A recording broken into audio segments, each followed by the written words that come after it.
परमपिता परमात्मा सारी सृष्टि के रचनहार कुल मालिक कबीर देव, कबीर साहब, कबीर परमेश्वर, ये वही परमात्मा है जो बनारस में 120 वर्ष तक एक जुल्हाए की भूमिका करके धानक कहलाए। वो पूर्ण परमात्मा सर्व सृष्टि रचनहार हैं। अनंत कोट ब्रह्मांड का एक रति नहीं भारे, सतगुरु पुरुष कबीर हैं कुल के सिरजनहारे। हम सुल्तानी नानक तारे दादू को उपदेश दिया, जात जुलाहा भेद न पाया वो काशी माहे कबीर हुआ। पुण्यात्माओं,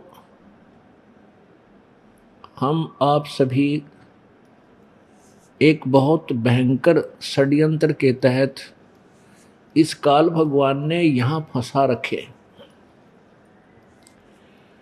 आप जी यहाँ के वासी नहीं हो, ये आपका अपना निज स्थान नहीं है, ये अपने साथ काल ने धोखा कर रखे। ये तेरी कार है, ये तेरी कोठी है, ये तेरा बेटा है, ये तेरी बेटी है, ये सब हमें भूल भुलैया में डाल रखा है। ना अपनी कार है, ना अपनी कोठी है, ना बेटा है, ना बेटी है।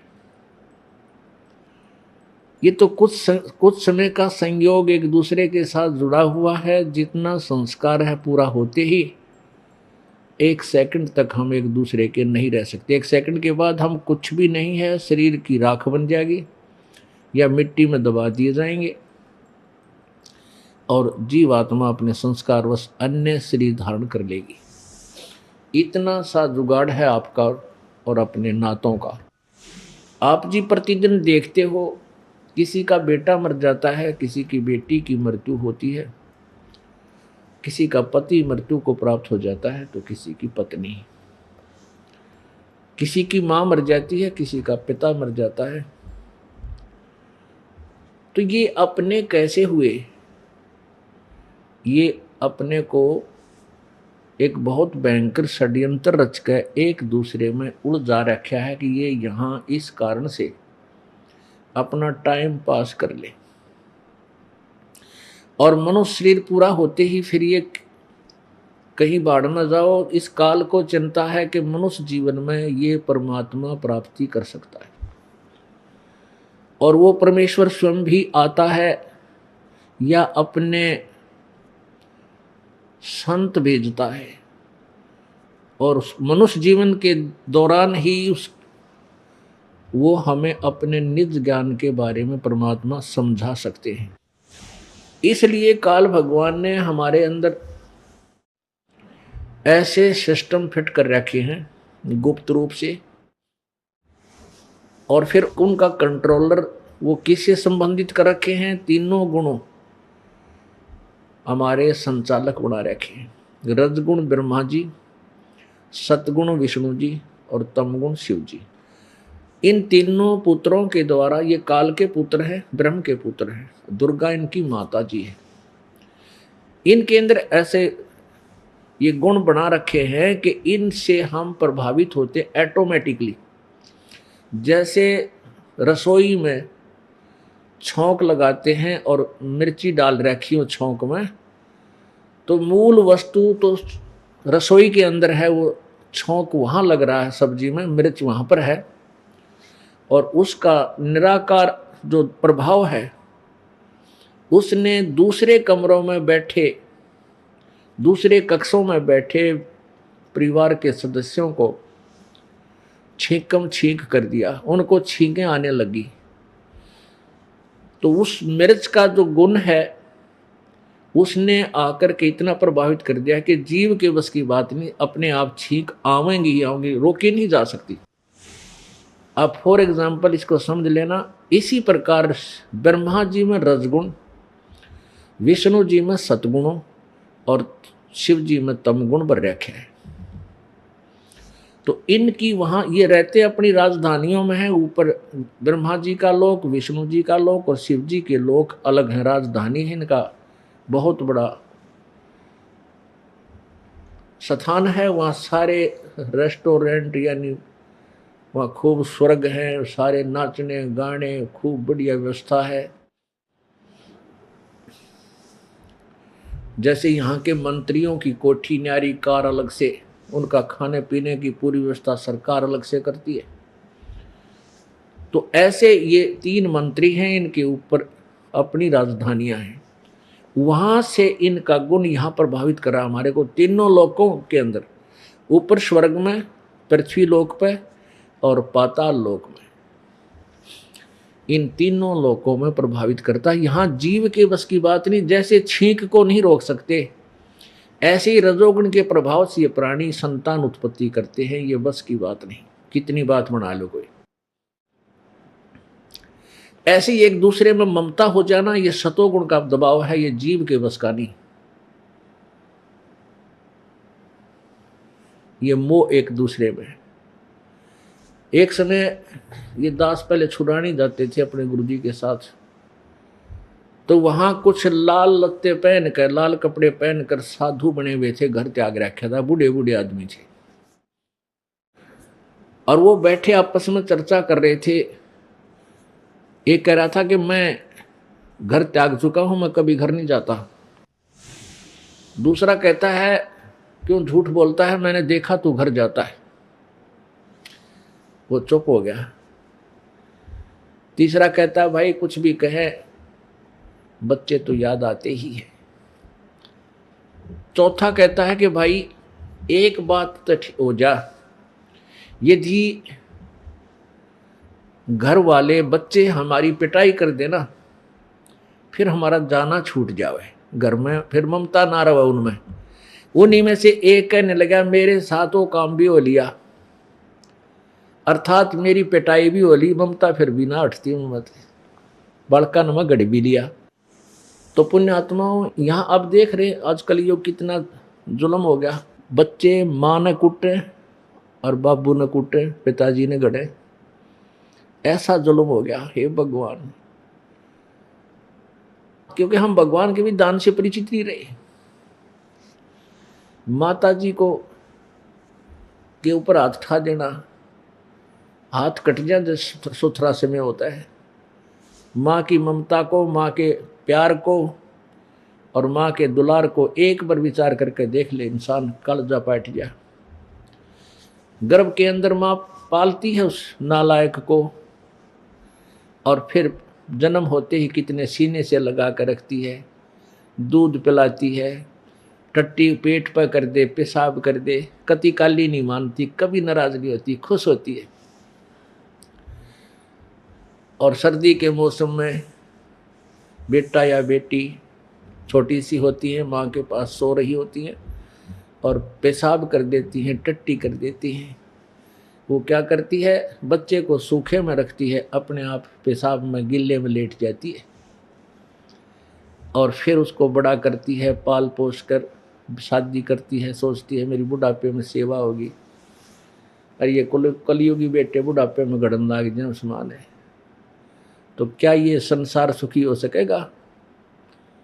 पुण्यात्मा, हमारा भगवान से डर कति निकल गया। हम परमात्मा के विधान से अपरिचित हो गए, इसलिए जुल्म होने लग गए। दास का उद्देश्य यही है कि एक बार मानव समाज को भगवान का संविधान समझा दूं, और फिर बुद्धिमान समाज है, आसानी से समझ जाएगा। और फिर देखना, किसी को गलत शब्द बोलते समय भी 2 बार सोचना पड़ेगा, कदे इसकी आत्मा ना दुख जाए, इसकी आत्मा को ठेस ना पहुंचे और भगवान मुझे सजा ना दे दे। अब तो हम डर नहीं रहे। अनजान बच्चे हैं, छोटे बच्चे सर्प की पूंछ पकड़ देते हैं और वो डस देता है। जब वो मैच्योर हो जाते हैं, सियाने हो जाते हैं, फिर सर्प के नाम से ही दूर से डर जाते हैं। दूर सर्प दिखाई दे जा भाग जाएंगे, औरों को भी कहेंगे भागो भागो, सर्प है, सामने सर्प है। तो पुण्यात्माओं, ये जो पाप कर्म हम करते हैं ये सर्प समझ लेना। और अब हम सहर्ष गले लगा रहे हैं, फिर बेशक मर जावे, कितना दुख उठा ले, हमें डर नहीं। डर होगा उसके गुण अवगुण से परिचित होने पर। तो इस काल भगवान ने हमारे को एक दूसरे में ममता से जकड़ रखा है, और तीसरे तमगुण भगवान शिव जी के गुण से एक ऐसे झगड़े हो जाते हैं, एक दूसरे को मार काट डालते हैं, गोली मार देते हैं, बुरा हाल कर देते हैं। तो इस काल भगवान ने हमें यहाँ ऐसी सुनियोजित योजना के तहत यहाँ पर रोक रखा है। इसको बताने के लिए परमेश्वर प्रकट होते हैं। इस काल भगवान ब्रह्म ने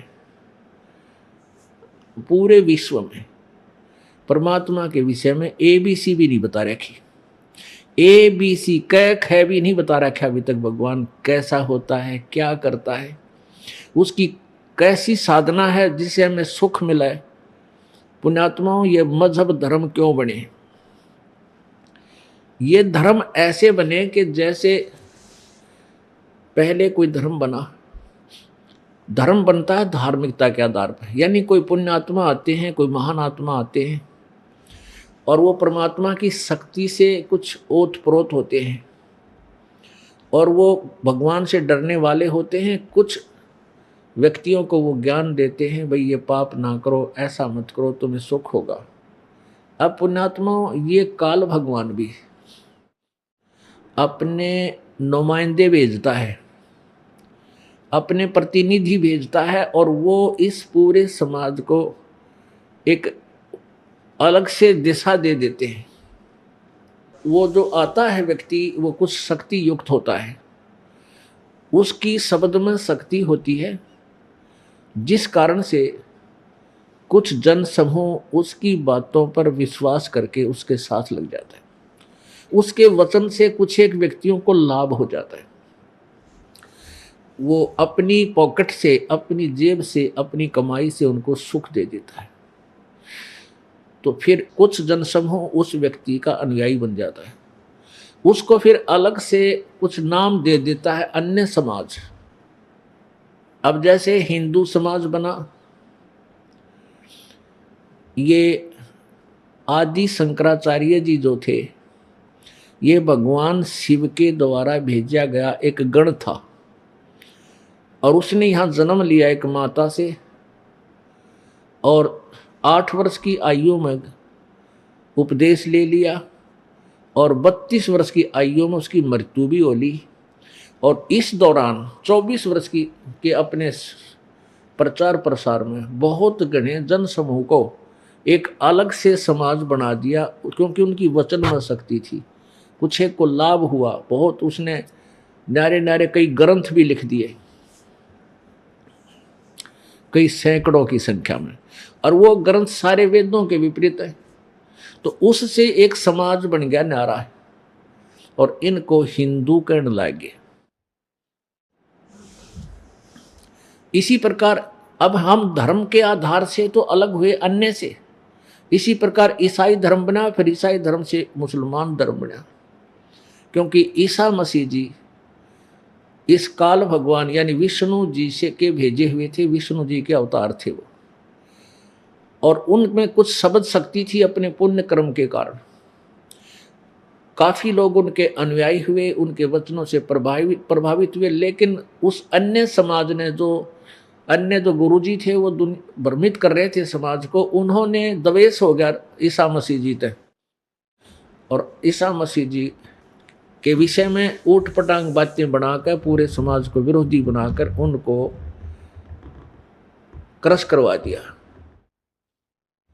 लेकिन फिर भी ईसा जी के उस अलग बने हुए समाज का आज कितना प्रतिफल है कि बहुत ज़्यादा ईसाई आज उस ईसा जी के अनुयायी बन गए, उनको ईसाई कहने लग गए, यानी अलग से भक्ति के लिए वो समाज बना। ऐसे ही ईसाई समाज से ही मुसलमान समाज बन गया। हजरत मोहम्मद जी आए जो इस काल के द्वारा भेजे हुए थे, शिव जी के गण थे, शिव जी के लोक से आए थे। परमेश्वर की उस सच्चिदानंद घन की वाणी में लिखा है कि वही मोहम्मद वही महादेव, वही आदम, वो है ब्रह्मा, और कह कबीर दूसरा को नहीं, देख अपने घर में। वही मोहम्मद महादेव, और वो आदम, वो ब्रह्मा, और कह कबीर दूसरा कोई नहीं, देख अपने घर में। कि यदि आपकी दिव्य दृष्टि काम करती हो तो अपने शरीर में देख। जो विष्णु जी का चैनल है, कमल है, उसमें जा। ब्रह्मा जी का कमल है दूसरे नंबर का, उसमें पहुंच, उसमें देख दिव्य दृष्टि लाकर। क्योंकि आदम जी ब्रह्मा जी के लोक से आई हुई पुण्यात्मा थी, और मोहम्मद जी महादेव यानी भगवान शिव के लोक से आई हुई पुण्यात्मा थी। कहते हैं यदि तुम्हें यकीन नहीं होता तो आप झांक कर देखो अपने इस घर में, इस शरीर में। तो पुण्यात्मा ऐसे ही आगे चलकर इस हिंदू समाज से ही एक सिख धर्म अलग से बन गया। पुण्यात्मा हम परमात्मा पाने के लिए ही अलग से बनते आ गए। श्री नानक जी, संत नानक साहेब जी को परमात्मा प्राप्ति हुई थी, और उन्होंने कोई समाज नहीं बनाया था कि केवल शिष्य बनाए थे, शिष्य। जैसे ये दास कोई धर्म अलग से नहीं बना रहा, लेकिन शिष्य बना रहा हूं, शिष्य। और शिष्यों को, शिष्य जो बनते हैं उनके लिए कुछ नियम बनाए जाते हैं कि बुराई नहीं करनी, चोरी नहीं करनी, शराब नहीं पीनी, मांस नहीं खाना, यानी तंबाकू प्रयोग नहीं करना, चोरी, ठगी, रिश्वतखोरी, डाके, ये बिल्कुल नहीं करना, चोरी जारी ऐसे पाप नहीं करना। यदि ऐसा स्वीकार्य है तो आप उपदेश ले सकते हो, अन्यथा नहीं। तो ये अलग से कोई धर्म नहीं बनाया हमने, धार्मिकता का उत्थान किया। अब जैसे राधा स्वामी पंथ, कई करोड़ों की संख्या में अनुयायी हैं, उन्होंने कोई धर्म नहीं बनाया अलग से, यानी धार्मिकता को उभारने के लिए उन्होंने एक अलग से, एक संत जी ने जैसा उनको ज्ञान था, वो पिछले कुछ पुण्य थे उनके, अपने पिछले पुण्यों के प्रभाव से काफ़ी व्यक्तियों को प्रभावित किया, और वो उनके साथ अनुयायी बन गए। तो उन्होंने कोई धर्म नहीं बनाया। उसी राधा स्वामी पंथ से ये सच्चा सौदा सिरसा वाला अलग से एक ब्रांच बन गई। तो वो सिरसा वाला जो सच्चा सौदा, ये कोई धर्म नहीं है वर्तमान में, एक संत के अनुयायी हैं, शिष्य। और आने वाले 200 से 400 साल, वैसे तो अब तय रांदे कट जाएगी, इसकी टंटा मिट जाएगा, ज्ञान इतना उत्थान हो जाएगा कि ये अब मुरझा जाएंगे। इनकी जड़ दिखा दी इन सब की, दास ने परमात्मा को इनकी जड़ दिखा दी जनता को। इन ये क्या ज्ञान बताते हैं, बुद्धिमान समाज है, कुछ ही समय में तुरंत समझकर उनको परित्याग कर देगा, अपनी भक्ति कर लेगा। अन्यथा ऐसे ही अंधेरा चलता रहता तो 100, 200, 400 वर्ष के बाद धन धन सतगुरु एक धर्म बन जाता, और राधा स्वामी एक और न्यारा धर्म का लटकट जाता। तो ये आपस में हम डिवाइड होते चले गए धार्मिकता के आधार पर, लेकिन वो यथार्थ मार्ग हमें अभी तक मिला नहीं, इसलिए हम आगे से आगे बढ़ते चले गए। अब समय आ गया है वापस एक होने का, इकट्ठे होने का समय आ गया है। बुद्धिमान समाज है, हमारे जो सदग्रंथ हैं वो हमारे पास विद्वान है। पवित्र चारों वेद, पवित्र श्रीमद् भगवत गीता जी, पवित्र पुराण, ये किसी धर्म विशेष के शास्त्र नहीं है, ये लिपिबद्ध किए गए। उसमें कोई धर्म नहीं था, ना हिंदू थे, ना मुसलमान, ना सिख, ना ईसाई। लेकिन वर्तमान में इन सदग्रंथों को हिंदुओं के ग्रंथ माने जाता है। ये सदग्रंथ जो ज्ञान देते हैं, उन्हीं से मिलता जुलता ज्ञान पवित्र कुरान शरीफ में है, और उन्हीं से मिलता जुलता ज्ञान पवित्र बाइबल में है, और उन्हीं से मिलता जुलता ज्ञान पवित्र गुरु ग्रंथ साहिब के अंदर है। लेकिन जो गुरु ग्रंथ साहिब के अंदर पहला महला की वाणी यानी गुरु नानक देव जी की जो वाणी है वो 100% सत्य है और वो 5वें वेद से भी मिलती है। तो पुण्यात्माओं, हम अपने अपने सदग्रंथों को फिर देखेंगे और दोबारा अब हम पढ़ सकते हैं, हम शिक्षित हैं। पहले तो हिंदू समाज में केवल एक ही वर्ग को संस्कृत पढ़ने का अधिकार था, अन्य को नहीं था। ब्राह्मण बोलते थे उनको। अब हम सभी ब्राह्मण हो गए, हम सभी शिक्षित हो गए। ब्राह्मण सोए जो ब्रह्म पहचाने और पंडित सोए जो पिंड की जाने। ब्राह्मण कोई अलग वर्ग नहीं है, पंडित कोई अलग से कोई वर्ण नहीं है। ये तो जैसे 4 वर्ण बनाए थे, ब्राह्मण, क्षत्रिय, वैश्य और शूद्र, अपने अपने काम बांटे थे। अब ब्राह्मण होकर, ब्राह्मण वही है जो परमात्मा के मार्ग को समझे और औरों न समझावे, वो ब्राह्मण यानी गुरु होता है। पंडित उसी को कहते हैं। लेकिन कोई परंपरागत पंडित बनता जाता है वो ब्राह्मण कहलाता है। ठीक है, ब्राह्मण कहो, पंडित कहो, बाकी वो पंडित ब्राह्मण है नहीं। जैसे किसी का दादा परदादा, चौथा पांचवा दादा कोई वैद्य था और बढ़िया वैद्य था, नब्ज नाड़ी पकड़ के तुरंत बता देता था तुझे क्या तकलीफ है और जड़ी बूटियां बनाकर रोग काट देता। बहुत प्रसिद्ध हो गए। एक आधी पीढ़ी ने उसने अपने बेटे को या पोते को सिखाया, 1-2 पीढ़ी तक वैद्य की काम करते रहे। फिर उनके पुत्र पड़पोत्र 7वें 8वें पोते वह कोई काम नहीं करते वैद्य का, लेकिन उनका सरनाम बन गया झंडूराम वैद्य, कृपाराम वैद्य हैं। अब आगे चल के वो सुरेश वैद्य और नरेश वैद्य। वह सुरेश नरेश जानते को ना पेट के दर्द की दवाई वैद्य लिखा पीछे। तो ऐसे वो वैद्य लिख लें कोई दिक्कत नहीं, लेकिन वह वैद्य को नहीं।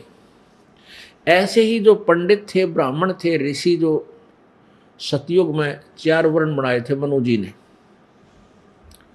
जो ब्राह्मण थे वह वेदों को पढ़ते थे और अन्य को, समाज को शिक्षा, अक्षर ज्ञान भी देते थे और साथ में अध्यात्म ज्ञान दिशा उन्हें वेदों को समझा बताया करती, इसलिए उन्हें पंडित कहा करते। अब वर्तमान में कह जानते नहीं भक्ति मार्ग की और पूरे वर्ग को कहते यू ब्राह्मणा का महुला है, ब्राह्मण है सारे। हाँ ठीक है, वह वैद्य की तरह ब्राह्मण लिख ले, लेकिन ब्राह्मण को नहीं, वो पंडित नहीं है। अब जैसे मेरे गुरुदेव पूज्य स्वामी रामदेवानंद जी महाराज, ये ब्राह्मण जाति से थे, उस वैद्य की तरह। और ये बड़ा पैतावास दादरी के पास यहाँ के रहने वाले थे, लेकिन वो अपने आप को ब्राह्मण नहीं कहते थे, पंडित नहीं कहते थे, वो संत कहलाते थे। और मेरे दादा गुरुजी यानी मेरे गुरुजी के गुरुजी वो दिल्ली में छावड़ा गांव के जाट थे और वो घर त्याग के हमारे कबीरपंथी साधु के साथ चले गए छोड़ के बचपन में। और उस साधु ने उनको पढ़ा दिया।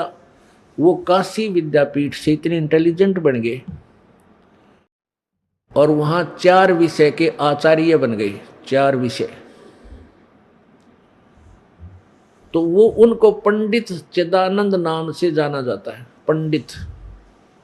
अब वो जाट होकर पंडित कवाए और मेरे दादा गुरुजी और मेरे गुरुजी ब्राह्मण होकर भी पंडित नहीं कवाए। ब्राह्मण कुल में जन्म होकर भी ब्राह्मण नहीं कहलाते थे, संत महाराज कहलाए, संत कहलाए। तो पुण्यात्मा, हमने इस रूढ़िवादिता से ऊपर उठना पड़ेगा। ना कोई शूद्र है, ना कोई क्षत्रिय है, ना ब्राह्मण है और ना कोई वैश्य है। जो काम करता है जैसा, उसी से उसको, उस नोमेक्लेचर से उसी को वो उपमा दी जाती है।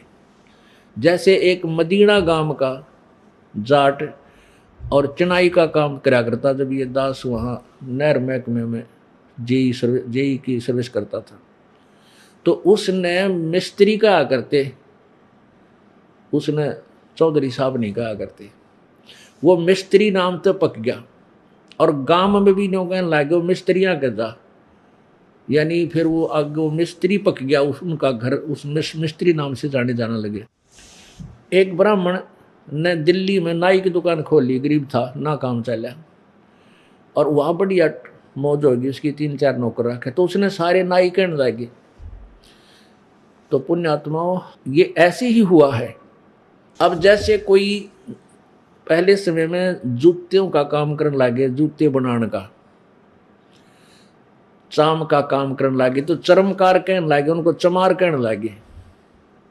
ठीक है, जो वो काम करते थे वो तो चमार थे। अब उनके बच्चे, कोई तो दुकान खोल रहा है, कोई नौकरी करता है, कोई टीचर है, अब उन भी चमार कहें, वो चमार नहीं है। उनके दादे परदादे चमार जरूर थे, वर्तमान में वह चमार नहीं है, वो हमारी नालायकी, उनको चमार कहाँ। तो हम ऐसे रूढ़िवादी बन गए हम, क्योंकि बीच में एक अशिक्षा का झटका था, शिक्षित कोई था को नहीं। फिर अशिक्षा में तो ऐसे जो मुंह दिमागी वह कहने लगे, सारे एक सुर में बोलने। फिर तो पुण्यात्माओं थोड़ा सा हमने बुद्धि को उठाना पड़ेगा। और फिर ये तो है एक वैसे सामाजिक दृष्टिकोण, हम मुख्य रूप से आध्यात्मिक दृष्टिकोण को ज़्यादा ऊपर उठाएंगे, फिर अपने आप ही सब कुछ ठीक होता चला जाएगा। तो प्रसंग चल रहा था कि ये काल जो है ये सत्य ज्ञान को ऊपर नहीं आने देता। अपने नकली संत भेज कर, अपने जो है ना दूत भेज कर, और ये पूरे बहुत बड़े समाज को भ्रमित कर देता है। एक समय की बात है कि एक राक्षसों का और देवताओं का युद्ध हो गया। युद्ध हो गया और राक्षस भी वेदों अनुसार साधना करते थे, देवता भी। देवताओं को राक्षसों ने हरा दिया, और देवता वहां से भाग के और कितना समुद्र के किनारे जान बचा के फिर वहां फिर बैटरी चार्ज करने लगे, भक्ति करने लगे। भक्ति करी, स्तुति करी, हे विष्णु भगवान, हे परमात्मा हमारी रक्षा करो, हमें राक्षसों ने सता दिया। तो कहते जब उन्हें घने दिन स्तुति करते हो गए, जब विष्णु भगवान प्रकट हुए तो उसने कहा भाई बोलो क्या बात है, मैं तुम्हारी वैसे परिचित हूं, तुमने क्या दिक्कत है। तो उन देवताओं ने कहा भगवान ऐसे ऐसे हम राक्षसों ने हमें हरा दिया। तो भगवान विष्णु रूप में वो काल था, वो ऐसे ही आता है। उसने कहा भाई बात सुनो कि वो राक्षस भी वेदों अनुसार साधना करते हैं, जंतर मंत्र जो सिद्धि प्राप्त करते हैं वेदों के मंत्रों से ही कर रहे हैं, और तुम भी। लेकिन वो कैसे हारेंगे कि मैं एक अपना दूत भेजूंगा। एक माया मोह नाम का उसने एक व्यक्ति उत्पन्न कर दिया वचन तय, और इसको मैं भेजूंगा राक्षसों के पास, इसको मैंने शब्द शक्ति दे दी, और ये उन राक्षसों को उस वेद ज्ञान से हटा देगा। अपने चतुरता के कारण उनकी वेदों वाली साधना छुड़वा के और मनमान्य आचरण पर फिट कर देगा, और फिर तुम लड़ाई करियो, तुम जीत जाओगे। ऐसा ही हुआ, ये विष्णु पुराण में लिखा है। तो पुण्यात्माओं यो काल न्यू जाल फैला रहा है। अब इसने ये ऋषि दानंद जो था यो अपना दूत भेज रखा था काल ने। अब ये कितना प्रसिद्ध हो गया, क्योंकि काल सब में बोला है, किसी ने डिस्टर्ब होने ना देता। जो अपने दूता के अनुयायी हैं सब में एक जैसी सुर में सुर मिलवाता रहता। हाँ बिल्कुल सही। अब इस दानंद सरस्वती में जकित महर्षि का एक भी गुण पा जा तो मैं संतपना छोड़ दूंगा। और मैं इसने सिर पर रखता जाई महर्षि के गुण होते थे, पता मेरा कोई जाति दुश्मन ना, मेरे कोई इसमें कोई बाधा इसने क्रिया, लेकिन ये ज्ञान को नहीं भक्ति का, इसका एक भी सत्यार प्रकाश कति नकली ज्ञान है, वो टोटली वेद विरुद्ध और समाज में अप्लीकेबल कर पढ़न जोगा भी को ना, मानना तो बहुत दूर की बात है। और आज तक इसकी महिमा का बोलबाला हे भगवान किससे बच्चे बच्चे में सुन रहे। महर्षि पढ़ा था, वो तो भाई बड़ा विद्वान पुरुष था। मेरा सगा मामा double MA in English, MA in Sanskrit. और जब इस दास ने परमात्मा की आज्ञा मानकर यह सत्संग शुरू किए तो क्रोथा आश्रम बनाया था, साल भर होया होगा। मेरी माँ बीमार होगी, मेरे साथ ही रहते माता पिता, तो उनको पता लगा तो वो मिलन खातिर आ गए। तो आगे बैठे बातचीत हुई, मैंने उनसे कहा कि ऐसे ऐसे सत्यार प्रकाश में महर्षि दानंद जी ने बहुत ही गलत ज्ञान प्रचार लिखा हुआ है और ये वेदों के ज्ञाता नहीं थे। तो मेरे मामा जी कहे रो की बात कहे, भाई वो तो बड़े महान विद्वान थे, क्या बात कह रहे हो। एक नहीं सुनी, उठ कर चल पड़ा। हमने प्रमाण दिखाने की चेष्टा की, देखा भाई आँखें देख ना, भाई तो बड़े विद्वान पुरुष थे।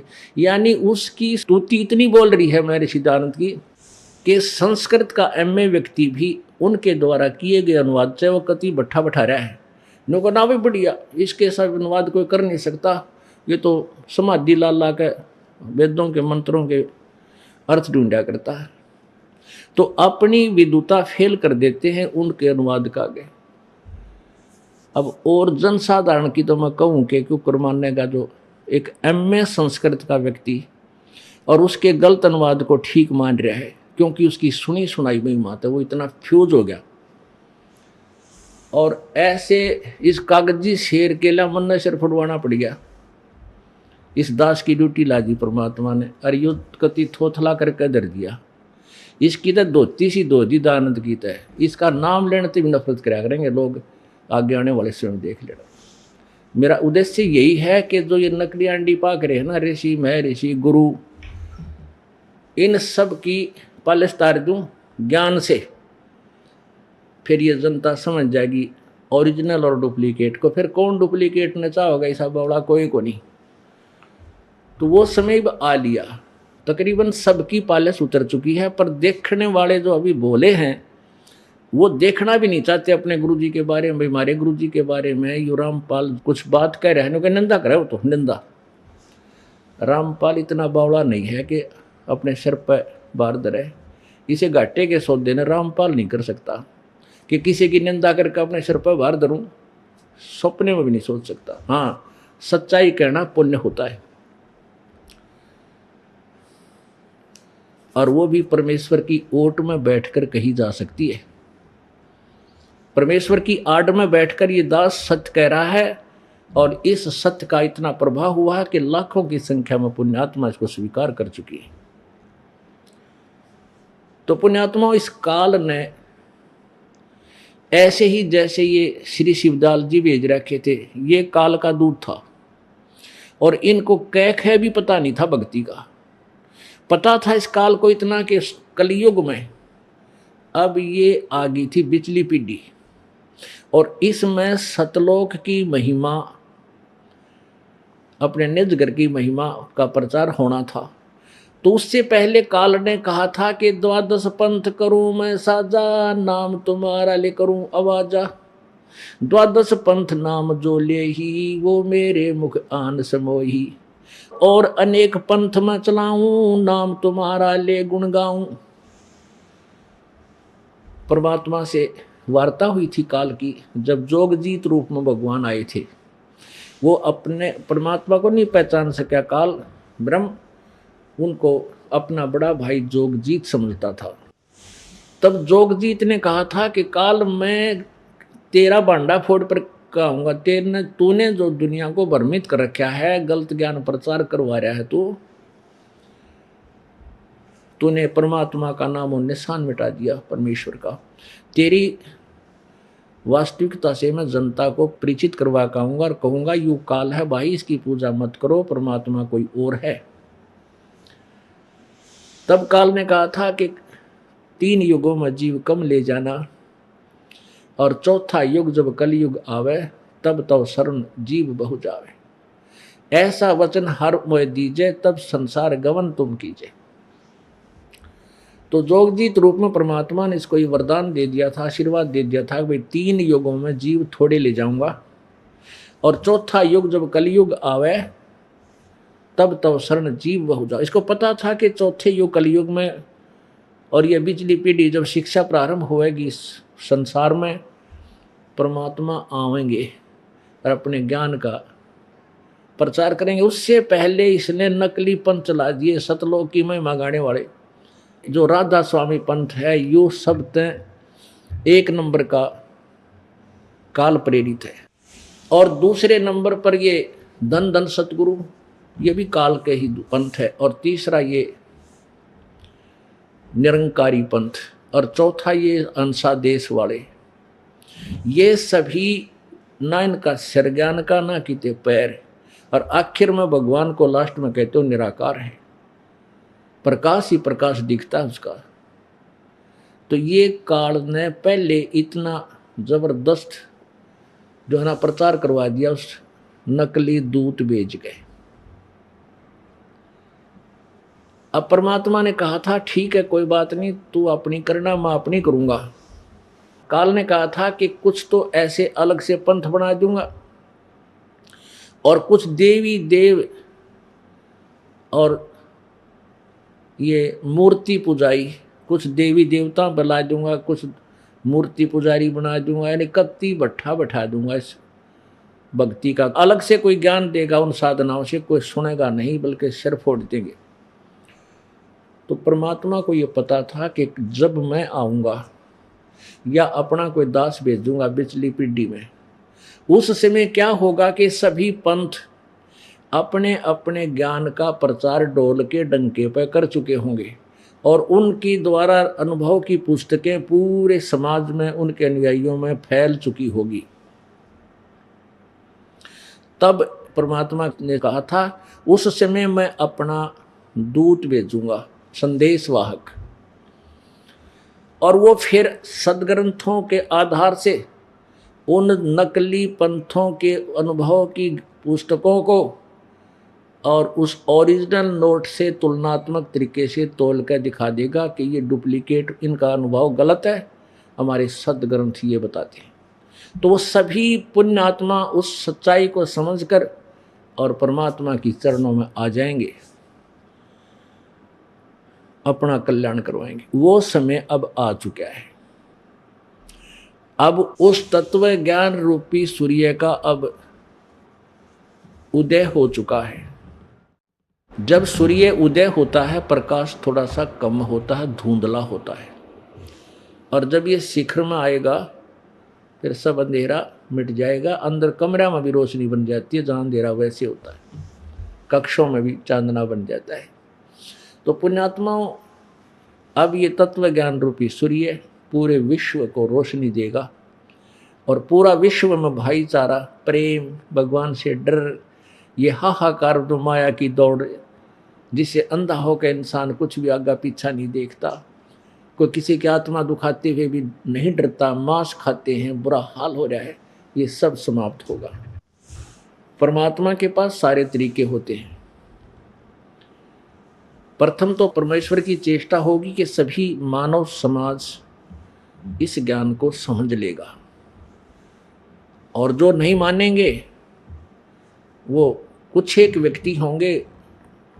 फिर जैसे फसल होती है ना, फसल, और उसमें फसल अच्छी तगड़ी हो जाती है और फिर उसमें खरपतवार थोड़ा बहुत रह भी जाता है तो वो हानि नहीं करता, वो थोड़े से दिनों में पीला पीला होकर आप पे सूख जाया करे। उस फसल के नीचे का थोड़ा बहुत घास फूस हो भी जा तो उसको दबा नहीं सकता।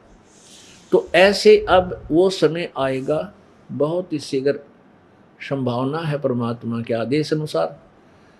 तो पूरे विश्व में एक बार ऐसी शांति होगी जैसे पुण्यात्माओं, आप जी के हृदय में जो पुराने भक्त हो चुके हैं, आपके हृदय में दूसरे की वस्तु कभी नहीं समा सकती। कोई न सोचे किसी को चोरी कर लूं या को लूट कर लूं, मिलावट कर दूं, भगत कभी नहीं कर सकता। और मान ले कोई करेगा तो उसको इतना झटका लगेगा, 50 कमा के लाओगा, 200 का बालक बीमार हो जाएगा, बच्चे के 200 रुपये लग जाएंगे। फिर वो सोचेगा बैठ के, अब मैंने गलती की थी, आज 50 रुपये लिए थे, 200 लाएंगे, आगे हाथ जोड़ दिया, भगवान ही का माफ कर दिया, फिर नहीं करूँगा। तो ऐसे फिर भय बनेगा। अब पुण्यात्माओं, जब आप भगवान के चरणों में आ गए, आप स्टूडेंट हो गए हमारे इस स्कूल के, आप विद्यार्थी हो गए। अब जैसे बच्चा स्कूल जाता है, विद्यालय में वो कोई गलती करता है तो अध्यापक उसको डराता है, धमकाता है, एक आधा थप्पड़ चट्टू भी मार देता है, तो ताकि बच्चा बिगड़े नहीं, अपना जीवन सुधार ले। और जो बच्चा स्कूल नहीं जाता, तो वो अध्यापक जब स्कूल से आ रहा होता है और बगैर नाम वाला बच्चा, बगैर जो वहाँ एडमिट प्रवेश नहीं है जिसका, वो चाहे कितनी शरारत करो, चाहे अध्यापक ने गाल भी दे जाओ, चाहे हुर हुर करके बाज जाओ, उसने कुछ नहीं कहता अध्यापक, क्योंकि वो स्टूडेंट को नहीं उसका। और वहाँ स्कूल का बच्चा है, वो चाहे बार भी गलती कर दे, उसने धमकाया करे, और स्कूल में आए पाछा तो नोट करड़ा कर देगा, तो फिर वो बच्चा गलती नहीं करता। तो ऐसे ही आप परमात्मा के बच्चे होगे, उसके स्कूल में प्रवेश हो गया। अब आप गलती करोगे ना, आप ना भगवान पीटे बीगा, डरावा बीगा, धमकावा बीगा, झटका भी देगा, थोड़ा बहुत हानि भी करेगा, ताकि आप सुधर जाओ। कई भक्त क्या करते हैं, 2-4 वर्ष का नाम ले रखा और वो फिर गलती करने लग गए, 1-2 बार इस दास ने उनको करड़ा कर दिया, धमका दिया कि या तो गलतियां करना बंद कर दे, आश्रम में मत आना। क्योंकि क्या होता है, जिनका नाम टूट गया और ऐसा संयोग आ गया कि उसकी मृत्यु होनी हो और नाम खंड हो गया, कि परमात्मा प्रोटेक्शन गया, तो रास्ते में एक्सीडेंट हो गया, मृत्यु हो जा, और बदनामी भगवान कबीर साहब की, देख उनका नाम ले रहा था। तो ये दास ये कहता है कि यहाँ मत आया कर, बदनाम करेगा कुआं परमात्मा ने तेरे कितना हडखंडे पावेंगे। जो नाम तोड़ देता है भगवान कैसे बचाएगा, काल तो इंतजार करता है कि कब इसकी खाल उतारो, इसका समय पूरा होने दे। और यदि भगवान के चरणों में हो तो वो एक्सटेंड कर देता जीवन। हम क्या करते हैं, नामखंड कर लेते हैं, और नामखंड होने के बाद संयोग आ जाता है, हमारी मृत्यु का समय आगे थाक हो जाए, तो फिर परमात्मा नहीं सुनता। और यदि नाम ना टूटा हो, मान ले घटना दुर्घटना होगी, टांग टूट कर बच जाएगा, जान नहीं जान देगा, मृत्यु नहीं होने देगा परमात्मा। तो पुण्यात्माओं, कई भक्त ऐसे होते हैं, विशेषकर जब तक ये तत्व ज्ञान नहीं प्रचार हुआ था, उससे पहले बहुत से व्यक्ति नाम छोड़कर चले गए। अब तो हजारों में एकाध ही कोई ज़्यादा ही ढीठ हो, भगवान से का कति पंजा उठ जाए, वो छोड़ता है, नहीं तो छोड़ते नहीं, अब जा नहीं सकते। तो वो क्या सोचता है कि देख मैंने नाम भी छोड़ दिया, और ना मैं गुरुजी के दर्शन करने जाता, ना आश्रम में जाता, ना सत्संग सुनता, ना पाठ करवाता, और मेरे भी ठाठ हो रहे हैं।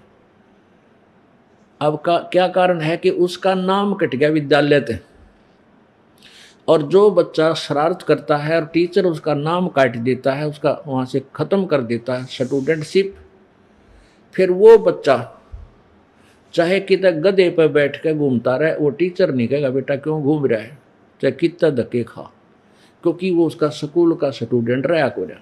और जब वो वहाँ रहता तो उसको धमकावे, बार भी धमकावे, और स्कूल में आ जाए तो भी कर डा कर बेटा ऐसे नहीं गलती करा करते, अच्छे बच्चे गधे में थोड़े बैठा करते हैं, चोट लाग जाए कि टांग टूट जाए, तो ऐसे डरा धमका कर उसको बुराई से दूर करता है।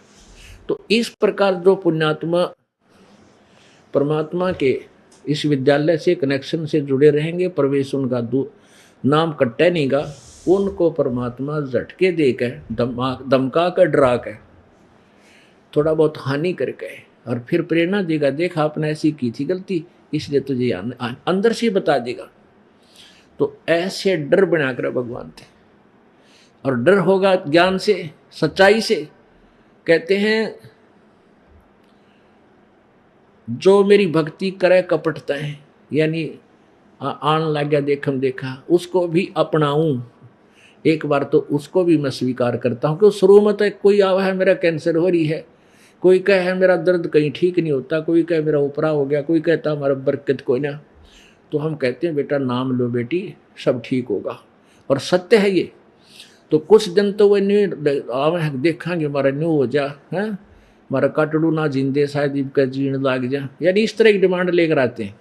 तो वो तो काम ठीक हो ही जाना है, वो हो गया तो फिर मान भी लेंगे।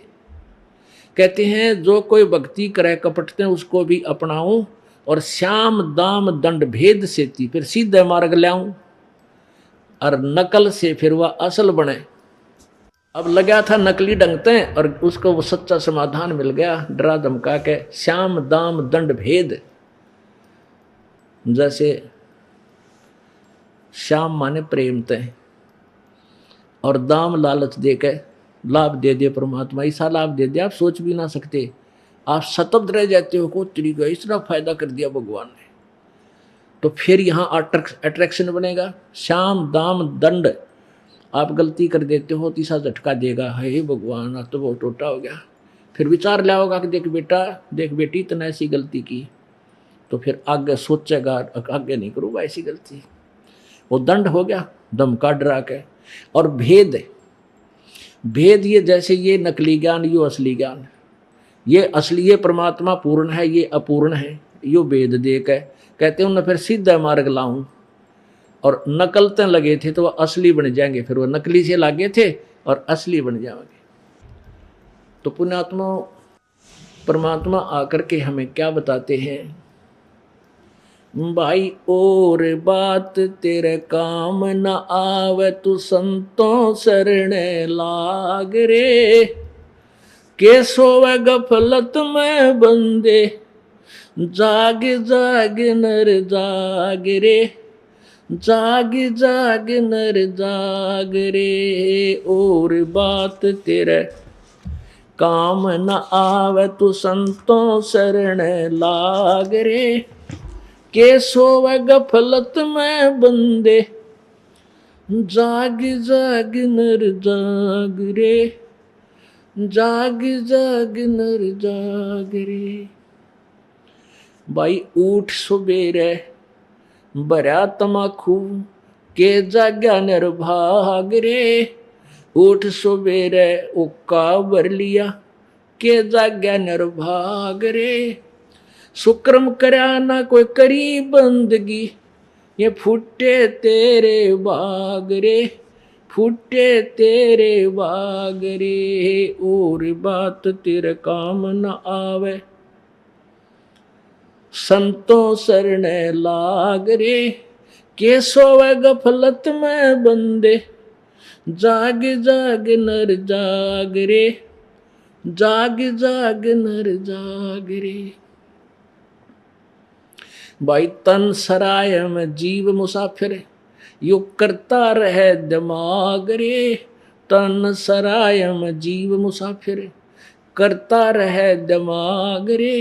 रात बसेरा कर ले डेरा, चले सवेरा त्याग रे, चले सवेरा त्याग रे। और बात तेरे काम न आवे संतों शरण लाग रे, के सोवे गफलत में बंदे जाग जाग नर जाग रे, जाग जाग नर जाग रे।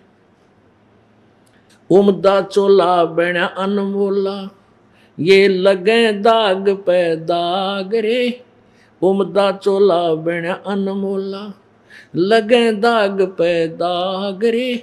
दो दिन की गुजरान जगत में, क्यों जड़े बिरानी आग रे, जड़े बिरानी आग रे। और बात तेरे काम न आवे तू संतों शरण लाग रे, के सोवे गफलत में बंदे जाग जाग नर जाग रे, जाग जाग नर जाग रे।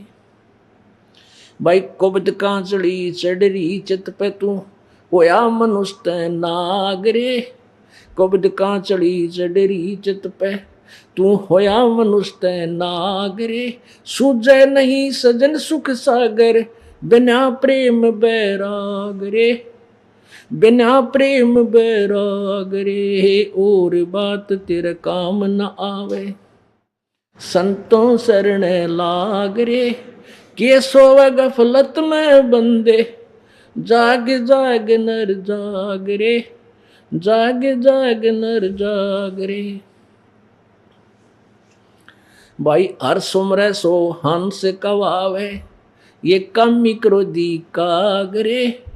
हर सुमरे सो हंस कवावे, कमी क्रोधी कागरे।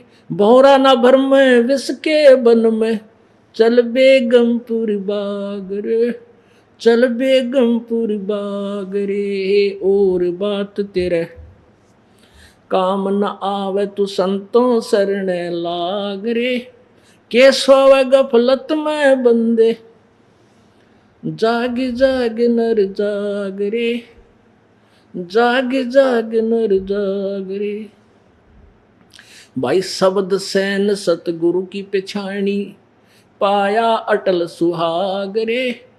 शब्द सैन सतगुरु की पिछाणी, पाया अटल सुहाग रे। नितानंद महबूब गुमानी, ये परगट्य पूर्ण बाग रे, परगट्य पूर्ण बाग रे। और बात तेरे काम न आवे, संतों शरण लाग रे। के सोवा गफलत में बंदे, जाग जाग नर जाग रे, जाग जाग नर जाग रे। भाई शब्द सैन सतगुरु की पिछाणी, पाया अटल सुहाग रे। शब्द सैन सतगुरु की पिछाणी, पाया अटल सुहाग रे।